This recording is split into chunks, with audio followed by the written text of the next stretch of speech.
Engineer के रूप में वहां बन सकें, काम कर सकें, वहां पर घर में ही उनको नौकरी मिल सके। इसकी संभावना आपके लिए बहुत ज्यादा है। ये जितना निवेश वहां आएगा उसके लिए ट्रेन मैन पावर ये आज की आवश्यकता है। इसी के लिए यमुना अथॉरिटी ने वहां पे टाटा के साथ एक सेंटर ऑफ एक्सीलेंस लगभग 225 करोड़ रुपए की लागत से स्थापित करने की कार्रवाई को आगे बढ़ाया है। काफी बड़ा सेंटर जिसमें सभी आज की आधुनिक तकनीक को वहां पे ट्रेनिंग देने, उसके सर्टिफिकेट, उसके डिप्लोमा, उसके डिग्री के कोर्सेज को आगे बढ़ाने का एक अवसर वहां की युवाओं के लिए होगा, उनके कौशल विकास के लिए होगा, उनकी स्किलिंग के लिए होगा।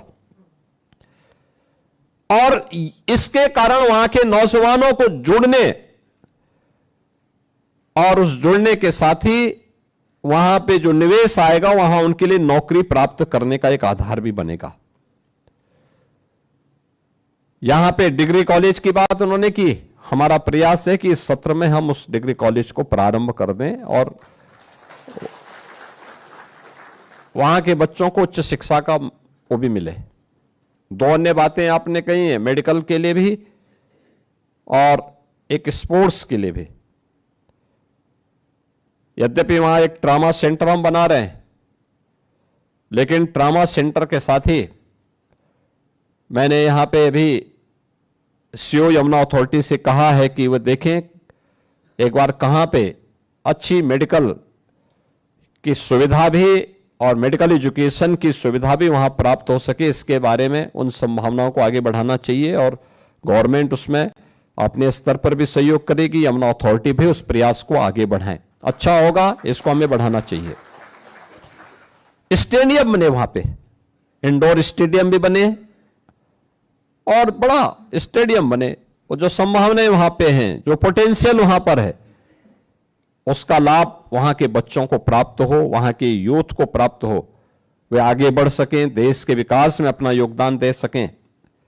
ओलंपिक में एक पैरा ओलंपियन ने जैसे देश के लिए मेडल जीत करके एक नया इतिहास रचा है। अब इतिहास जेवर को जेवर के रूप में प्रस्तुत करने की ओर हम सबका आह्वान कर रहा है। और मुझे बहुत अच्छा लगा कि पहली फ्लाइट से आपने उस जेवर को उस इतिहास के साथ जोड़ने के लिए अपनी ही जमीन से फिर मुख्यमंत्री आवास तक की इस यात्रा में आप सब भागीदार बने हैं और मुझे बहुत अच्छा लगा। 170 किसान, जिसमें 28 केवल महिला किसान हैं, उससे यहां पर आए और यहां से फिर वापस जाएंगे। इस शानदार यात्रा को अपनी स्मृतियों में आप बनाए रखेंगे, इस विश्वास के साथ मैं आप सभी का एक बार फिर से अभिनंदन करता हूं। आपने निर्णय लिया, जब मुझे अच्छा लगा था जब वहां का अन्नदाता किसान वहां के विधायक जी के साथ, श्री धीरेन्द्र सिंह जी के साथ इसी स्थान पर मेरे पास आए थे जब उन्होंने पहली रजिस्ट्री का काम पर संपन्न किया था। और मैंने ग्रेटर नोएडा में कहा था, मैंने कहा भाई आप रजिस्ट्री करवाइए, आप चिंता मत करना पैसे की, पैसा आपको मिलेगा जो आपने सोचा नहीं होगा। हम सौदेबाजी नहीं कर रहे हैं, हम आपको आपका हक देंगे, लेकिन वह बीच में किसी व्यक्ति को नहीं रखना है। आप रहेंगे, मैं रहूंगा और आप जो सोचते होंगे उससे अच्छा दाम आपको मिल जाएगा। और हम लोगों ने वही वहां पर करने का कार्य किया है और मुझे प्रसन्नता है आज आपके कारण वह क्षेत्र बदल रहा है। आपकी आने वाली पीढ़ी का भविष्य बनने जा रहा है, बदलने जा रहा है। आपने सचमुच इतिहास रचा है। आपकी पीढ़ियां हजारों वर्षों से वहां रह रही हैं। आपके पूर्वज हजारों और सैकड़ों वर्षों का आपका इतिहास है। उन्होंने कठिन परिस्थितियों में देश की आजादी में भी लड़ाई लड़ी होगी, विपरीत परिस्थितियों को झेला, अपनी जमीन को बचा के रखा। संभावनाएं नहीं थी, वह उस समय आवश्यक था, लेकिन जब वक्त आया सही समय पे सही निर्णय करने का, तो आपने वह निर्णय किया और आज नोएडा इंटरनेशनल एयरपोर्ट के बहाने जो भारत का सबसे बड़ा एयरपोर्ट बनने जा रहा है, कार्गो एमआरओ की फैसिलिटी, यानी भारत के अंदर अब तक एयरक्राफ्ट मेंटेनेंस, रिपेयर, ओवरऑलिंग की कोई सुविधा नहीं। इसके लिए सिंगापुर और दुबई जाना पड़ता था। अब वह कार्य के लिए भी इसी क्षेत्र में, इसी एयरपोर्ट पे लोग आएंगे, दुनिया भर के लोग यहां आएंगे। और मैं मानता हूं कि जेवर अब वह जेवर नहीं रहा। याद करिए ना, जुलाई 2017 में कैसी बीभत्स घटना घटित हुई थी। उससे पहले उसी क्षेत्र में मैं मानता हूं उत्तर प्रदेश के सबसे अधिक आपराधिक गतिविधियों का केंद्र बन गया था वो क्षेत्र।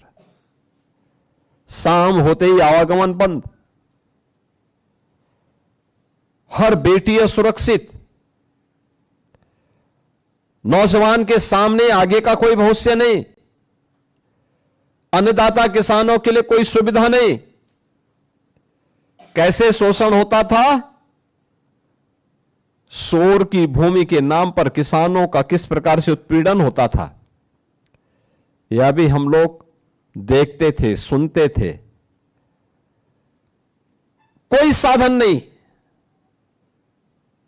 सड़क नहीं, बिजली नहीं, स्वास्थ्य की सुविधा नहीं, स्कूल नहीं, रोजगार नहीं, गरीब के लिए कोई भी पहल नहीं।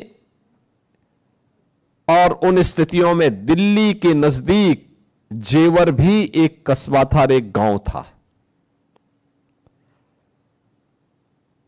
अब आप सोचो, आप दिल्ली को फेल करने जा रहे हैं। दुनिया का हर बड़ा व्यक्ति आज वहां आना चाहता है, हर बड़ा व्यक्ति वहां आना चाहता है। आप परी की बात कर रहे थे, अरे वहां कुबेर आना चाहता है।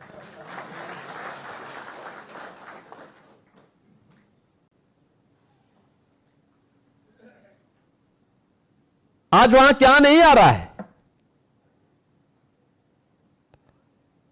आज वहां पर एयरपोर्ट बन गया। भारत का पहला कार्गो और एमआरओ का केंद्र भी जेवर एयरपोर्ट बनने जा रहा है। यानी यहां पे किसान, पश्चिमी उत्तर प्रदेश ही नहीं, उत्तर प्रदेश का किसान कोई भी पैदा करे, कुछ भी पैदा करेगा, अन्न पैदा करेगा, फल पैदा करेगा, सब्जी पैदा करेगा, मत्स्य पालन में कोई काम करेगा, कार्गो से दुनिया के मार्केट तक पहुंचाने की सुविधा का केंद्र बिंदु बनेगा जेवर।